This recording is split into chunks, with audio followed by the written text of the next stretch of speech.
So thanks for joining us on today's episode of Techbridge. It is all about technology, and of course you know that when we talk technology, we are not talking about something that is so alien to us. Technology is right here to help us. It is right here to make sure that we achieve more things than we can ever think of. We always try to encourage you on this show that we need to know that technology is an enabler, not an end in itself. So it means that we need to know how to deploy technology to ensure that it works for us and not against us. That is the major advocacy we do on this show. I'm Shoyifumi Olatide. Welcome to Techbridge today. So this entire episode is dedicated to women across the world. And of course, because this is all about technology, we'll be talking about women in the tech space. We need to realize that the tech space is big enough for women to accommodate them, to give them that level playing ground, just like the male counterpart as well. So we'll be talking about how women are faring in the tech space, and of course, some of these women, their challenges and probably their achievements, their history,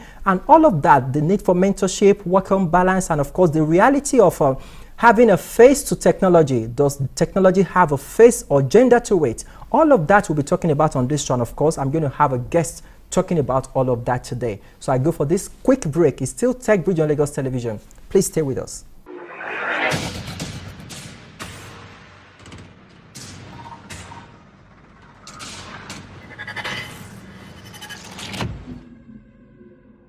So thanks for staying with us. It is still Techbridge on Lagos Television. During my intro, I told you that we are dedicating this entire episode to women folk across the tech space. The tech space is big enough to accommodate women as well. So I've got Olabimpe Omopariola on the show today. So tech entrepreneur in Lagos.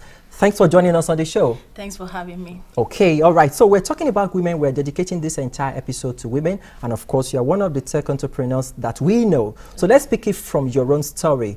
Why pick tech space? Why not fashion? Why not modeling? Why technology? Well, I like adventure. I'm very curious. Okay. And the tech space is always evolving. So I don't like routine. So that's why I'm comfortable with the tech space, actually. I wouldn't have done well in any other field. So really, let me pick it from this point. It's a mindset at some quarters that the tech space is really meant for male, no matter how hard females try to push it. Yes. So you subscribe to that as well. Yes. You agree? Yes. But can we change that narrative? Yes, we can change that narrative. We can change it. The stereotype is popular that this tech space belong to men, and so they are like the citizens of the tech space, while the women are migrants. So imagine yourself being one of the few black people in a community among the whites. Even though you are accepted, nobody is stopping you for entering, but then you get this occasional side stare, you get these weird comments that makes you feel that okay, you are different in a way. That is the way women are being treated in the tech space. So even sometimes when you have comment that's supposed to be a compliment, so you hear something like, "How you walk like a man," or "You're already doing well in this space," whereas men don't get those kind of compliments. We are not different. It doesn't make us special. So we just want to feel natural and feel free in that space. So you are putting it on men that they're actually the cause for this myopic or stereotype mindset? Men have that, and the society at large. Okay, the society is made up of men and women. So yes, because this is something that's been sold over time. So yes, of course, we grew up with that notion. So everybody have come to accept it, both men and women. But the narrative needs to change, actually. And I know that women are pushing for that. Okay, so you're one of the women pushing for that. So in the course of pushing for it, what are the challenges that you face? And how do you think that we can overcome that? Okay, so I don't really think I have any challenge that is gender specific, because personally I don't see challenges. So when they are trying to put you in a corner or trying to look at you in a certain way, the onus is on us as women to prove to them to just operate freely there without minding those comments and those kind of box that they want to put us into. So the challenge I face is the challenge that every other person faces, even men. So I don't want to see any challenge that is gender specific. Okay, so Bimpe, let me ask you in a straight question now, that do you actually think that technology has a gender face to it? Yes, it does. Really? So a masculine face, of course. Okay, so if we begin to push at that, we realize that actually this is not limited to technology alone. It's also limited, it can also pass to other professionals as well, that Yes. maintaining a work-home balance. Yes. Technology, for me, takes a whole lot of time and dedication. Yes. So how can a woman, is it possible, let me put it that way, for a woman to maintain career path in technology and still have a good home? Well, yes, it is possible. Anything is possible. Yeah. And this actually stems from, you know, the tradition or the culture that has been built over time. So really, women, one of the reasons why women find it difficult to actually stay long in the profession is that they have to attend to some other things, just because the society has already placed other responsibility on them. So they don't talk about work-life balance for men in most of the cases. So why that? So yeah, it is possible actually, and with the way technology is going, it even gives room for flexibility. Okay. So now we have people who can work from home. You know, we are breaking the stereotype. Oh, Yes. whoa, breaking that stereotype. So Yes. now, if we have to put it at that point, so what can men do? Do we have any role to play in all Yes, of you this? do have a role to play. So what roles do you expect men to play? Okay, so don't see women as being different. Don't see this field as men's field. Okay. Do you understand? So female too has equal rights to operate there. So some of the treatments that you give, trying to make women feel that, okay, we are encouraging you, make them feel different. Let everybody operate. So we should just keep quiet even when you are doing the best of things. You just say, okay, look away. Is that what you're saying? If you not give that same compliment to a man, don't give it to a woman. But naturally, Don't give it because the person is a woman. That is what we are saying. okay. So how do we measure that? You can't really judge my motive by, if I say, oh, well done, you are doing a good job at this. Yeah, you are doing a good job, it's fine. But when you say in this field that is meant for men, I've got that compliment like 2 or 3 times. Oh. Yes. So don't make women feel that this field is mainly for men. We are just allowing you to be there. So, of course, they have to encourage women. I'm not saying they should not encourage I guess women. I was just pulling your legs anyway. Yeah, they have to encourage women. That's it. Okay, so my last question on this place is this, that for most women, let me say, let's start from the girl child. They've always believed that there are some professions that are meant for men and there are some that women can't just thrive in.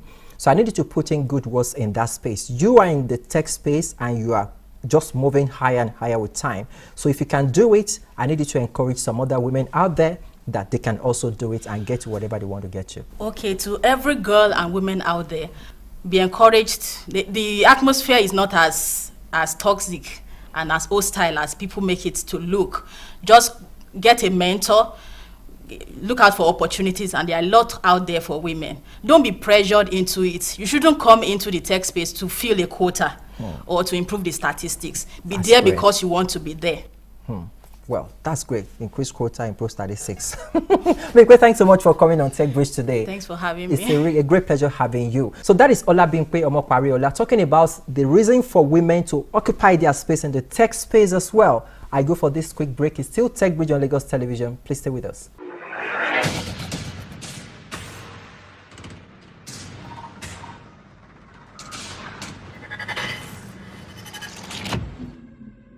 So thanks for staying with us. It is still Techbridge on Lagos Television. We just listened to Bimpe there talking about the need for women to occupy their space and of course to build that self-confidence. She's not actually the only person talking about this year as we celebrate women across the world and of course narrowing it down to technology. There was an event recently held by Google marking this same set of women, talking about the need for them to get mentorship, to build that confidence and of course to see the reason to have a work-on balance and not put any, should we call it a gender face to technology. I take those interviews now and I'll still be back. It's still TechBridge on Lagos Television.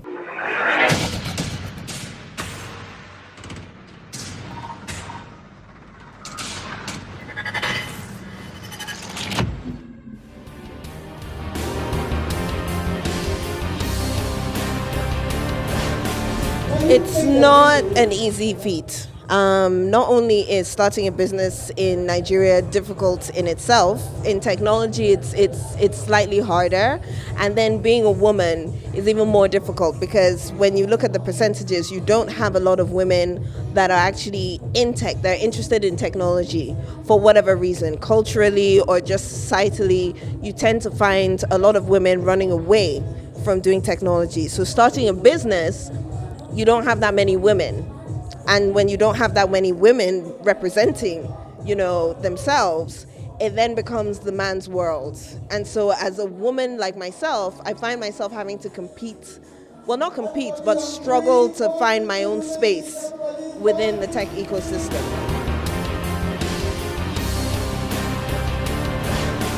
I must be honest that it's not the easiest. It's not the easiest environment. I think right now for women in tech, especially in the entrepreneurial field. To be honest, I think that it is quite difficult terrains out there. However, that is the reason why we have such bodies as the Women Rule Program at Google, the Women in Tech, because when you go and be a part of those bodies or those group of women, it's easier for you to get the right kind of mentorship that you need to ensure that you can develop the right capabilities, you have the right networks to give you a greater chance at success. I think the other thing that generally it's important is that everyone has to play a very active role in ensuring that we give women the right kind of courage that they need. We give them the right support that they need. You see from some of the stats here that there's 34%, I think 34% less profit for entrepreneurs that are women-led, or for businesses that are women-led versus businesses that are men-led. And we think that shouldn't be the case. We feel like everyone should get equal opportunities, and rights to ensure that they can drive a sustainable business.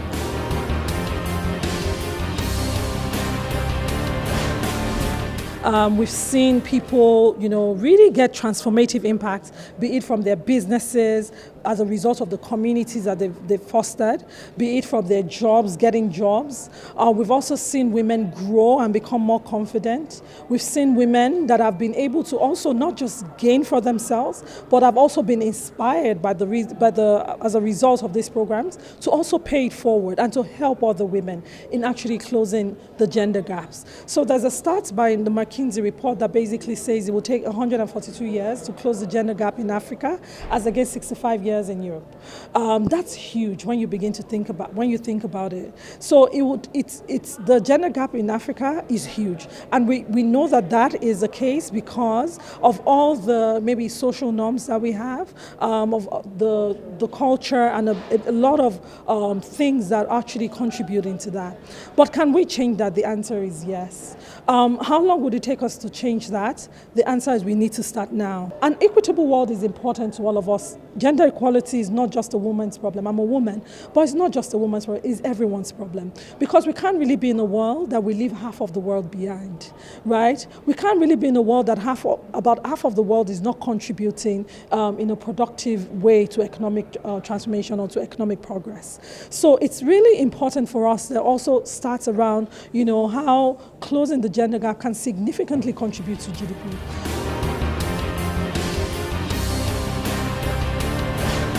Is something that we all talk about. We all talk about in general. I don't think that it's very different in the tech space than for any woman that is trying to do something, fulfill her dreams, contribute meaningfully to the economy, to nation building, etc. I think balance is the topic for all of us. It is not linked directly only to technology.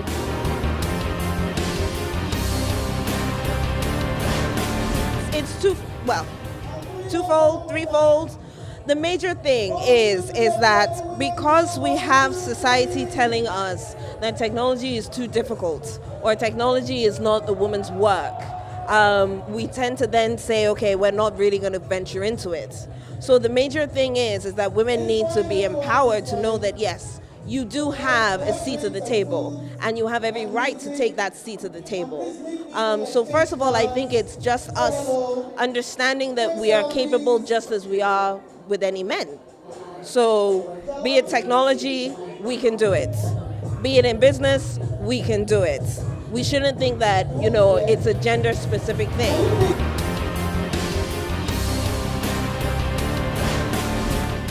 Really helping girls, not because we want to turn everybody to developers, but helping girls to overcome the fear or that stereotype of basically thinking that this field is really just for men, I cannot do it. How about try it? How about explore it? If you like it, yes. If you don't want to do it later, you can leave it.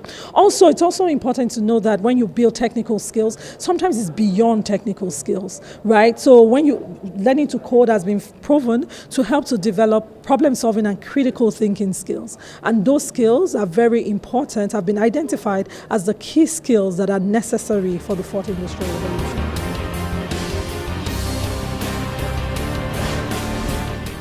Whether technology is gender specific, I don't think so. I think everybody can and should participate in technology in some way. It's the future of the global economy. And if we're saying that technology is only for one gender, then we're leaving behind half of the population of the world. It's very important. Right now, technology is male-dominated, particularly in Africa. It's difficult as a woman to break into the technology field and to be successful. A lot of women are held back by many reasons, societal, but even also by ourselves. So it's important to create an enabling environment for women to thrive in technology, trying to encourage more women to become startup founders so that the next Bill Gates, the next pay stack is created by a woman. We're also using women tech makers to create a community where women can learn about Google's technologies, can also train each other, build community, have some visibility. We invite them to speak at events. And with all these things, we're also promoting the truth that women are excellent in any field that we choose to go into, and particularly in technology as well. Equality is not something you can solve with one conversation or with one amazing, International Women's Day event, or even the whole month of March is dedicated to women. It's a conversation that needs to happen across all stratas of life, all the time, every day, in every single thing that we do. But we first need to realize and accept that, just because we're two genders doesn't mean that our capabilities are different. Women can do everything, men can do everything. And we need to come to terms with the fact that if women are not brought into these conversations, if women are not given a level playing field, if women are not enabled to perform, then literally half of the world is not performing at its maximum capacity. And we're not going to be as successful, we're not going to be as healthy, we're not going to be as stable as a community if half of our community is left in the shadows. So that is the first place that I think we need to start, with understanding that if you're leaving 50% of the people out, then you're only reaching half of your potential.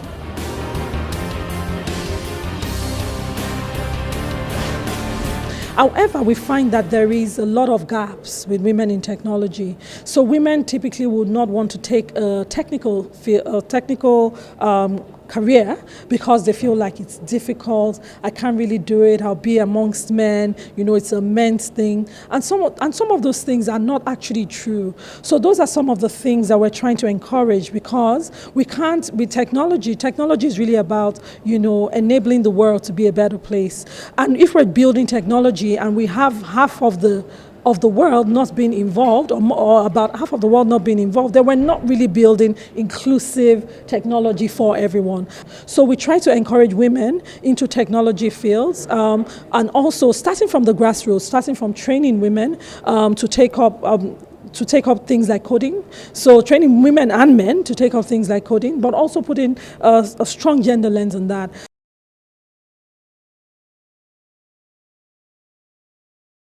We need to get men to understand, number one, that we have to embrace the fear and make sure that we're giving the right level of support to women to grow. I think secondly as well, I think it's just important for us to make sure as men that we are mentored by women, and we have people that we mentor as well that are women, because no matter how we want to look at it, there's a lot that men have to learn.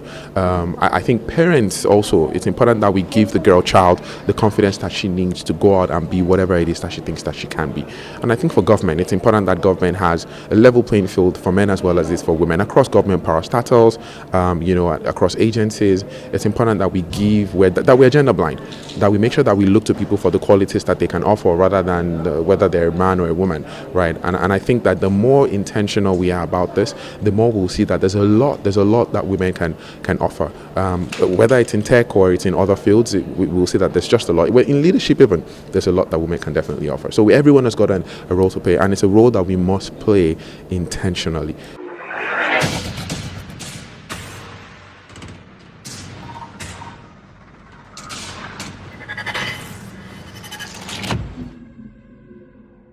All right, it's been a wonderful episode today on Techbridge, and I want to say thanks so much for staying with us. From all of this, what we can pick is the fact that women are also genuinely interested in technology. That is number one. And number two, they've got a space to occupy. So it behoves men, it's all on us to make sure that they have that space. In fact, if you ask me, just like Olamide was saying in that interview, that men need to create that space for them. They need to feel important. And of course, that was what Bimpe was also advocating for, that women need to have that sense of belonging, that they are doing well regardless of their agenda. So I want to encourage everybody out there. This is a tech space. It's for all of us. Let's give them that space. Let's encourage them. Let us give them that opportunity to thrive, because eventually they occupy almost half of the entire population. So that's our show today. Many thanks for joining us. Remember that you can watch this episode and every other episode on our YouTube channel. On Facebook, we are Techbridge LTV, and of course on YouTube, we are Techbridge LTV as well. Subscribe to our YouTube channel so that you can watch this episode and all other previous episodes again and again. And of course, if you subscribe, you have a prompt update of every new episode that we upload. Thanks so much for joining us today. I'm Shoyifim Olatide. Till some other time, keep innovating, keep leveraging on technology, and keep achieving more. Bye for now.